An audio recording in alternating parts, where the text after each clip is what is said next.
Hello दोस्तों, कैसे हैं आप सब। आज की इस वीडियो में हम बात करने वाले हैं कि क्या नौकरी के लिए कानूनी प्रैक्टिस छोड़ने वाला वकील बार का सदस्य बना रह सकता है। तो इस बारे में क्या कहा है हाई कोर्ट ने, तो आइए इस वीडियो के माध्यम से जानते हैं। नमस्कार दोस्तों, मेरा नाम है राहुल सिंह और आप देख रहे हैं एडो हेल्प अस। दोस्तों, आपको बता दें कि एडवोकेट्स एक्ट और bar council of India rules के अनुसार एक व्यक्ति जिसे शुरू में एक एडवोकेट के रूप में नामांकित किया गया था और बाद में स्वेच्छा से अपना लाइसेंस निलंबित कराता है तो बार में मेंबरशिप और एडवोकेट के रूप में प्रैक्टिस का हकदार नहीं हो सकता है। दोस्तों, केरल प्रशासनिक न्यायाधिकरण के फैसले को चुनौती देते हुए उच्च न्यायालय से पूछा गया कि क्या एक सेवारत सरकारी कर्मचारी जिसने पहले अधिवक्ता अधिनियम के प्रावधानों के अनुसार एक अधिवक्ता के रूप में नामांकन प्राप्त किया था और जिसने बाद में अपने कानूनी अभ्यास को निलंबित कर दिया था, सहायक लोक अभियोजक के रूप में चयन और नियुक्ति के उद्देश्य के लिए उपरोक्त सरकारी रोजगार को बार के सदस्य के रूप में माना जा सकता है। दोस्तों, इस मामले में आवेदक ने कालीकट विश्वविद्यालय से कानून की डिग्री प्राप्त की है और फिर 30 दिसंबर 2007 को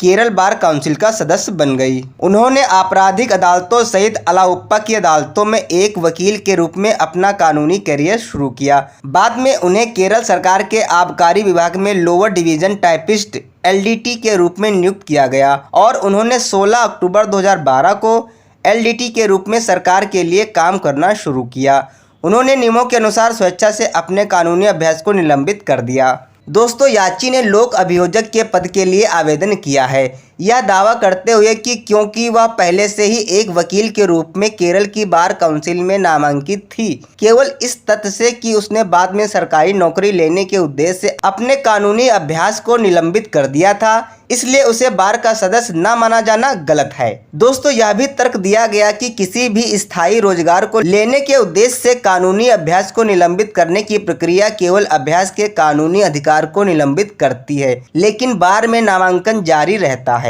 और इस प्रकार आवेदक जैसे लोगों को बार के सदस्य के रूप में माना जाना चाहिए। दोस्तों, कोर्ट ने विभिन्न प्रावधानों और नियमों की जांच की और इस बात पर जोर दिया कि BCI नियमों के अध्याय 2 के खंड 4A भाग 6 के नियम 43 के अनुसार जहां अधिवक्ता ने पूर्णकालिक या अंशकालिक सेवा ली है या व्यवसाय में संलग्न है या अपने अभ्यास से असंगत कोई व्यवसाय है, एक अधिवक्ता के रूप में वह 90 दिनों के भीतर संबंधित राज्य बार काउंसिल को एक घोषणा पत्र भेजेगा जिसमें अधिवक्ता नामांकित है। दोस्तों, कोर्ट ने कहा कि नियम 43 और 49 का संचयी प्रभाव यह है कि एक अधिवक्ता किसी भी व्यक्ति, सरकार, फर्म, निगम या संस्था का पूर्णकालिक वेतनभोगी कर्मचारी नहीं होगा जब तक कि वह अभ्यास करना जारी रखता है और ऐसे किसी भी रोजगार के लिए बार काउंसिल को सूचित करे जिनका नाम प्रकट होता है और जब तक कि वह इस तरह के रोजगार में जारी रहता है तब तक एक वकील के रूप में अभ्यास करना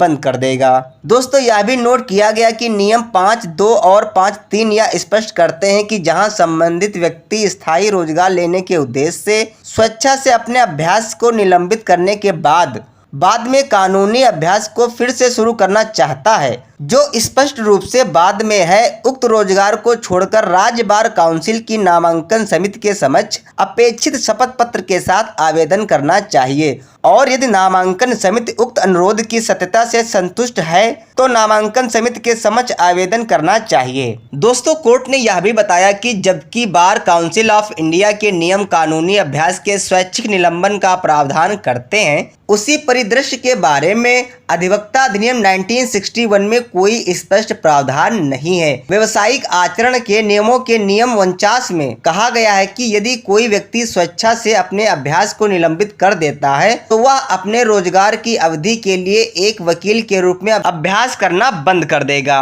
और व्यावसायिक आचरण के नियमों के नियम 5(1) में कहा गया है कि मूल प्रमाण पत्र नामांकन जमा करना होगा। अब आइए दोस्तों जानते हैं फैसला। तो दोस्तों, न्यायालय ने कहा कि एक व्यक्ति जैसे कि आवेदक जिसने शुरू में राज्य बार काउंसिल में एक वकील के रूप में नामांकन प्राप्त किया है और बाद में उक्त के अनुसार पूर्णकालिक सरकारी रोजगार और स्वेच्छा से ऊपर के रूप में कानूनी अभ्यास से निलंबित कर दिया गया है, एक वकील के रूप में अभ्यास करने का कानूनी अधिकार नहीं कहा जा सकता है और इस प्रकार अधिनियम और नियमों के प्रावधानों के अनुसार ऐसा व्यक्ति राज्य बार काउंसिल का सदस्य नहीं कहा जा सकता है। दोस्तों इसके साथ ही चुनौती को खारिज कर दिया गया था। सो दोस्तों आई होप आपको ये वीडियो पसंद आई होगी और मिलते हैं नेक्स्ट वीडियो में। तब तक के लिए जय हिंद जय भारत।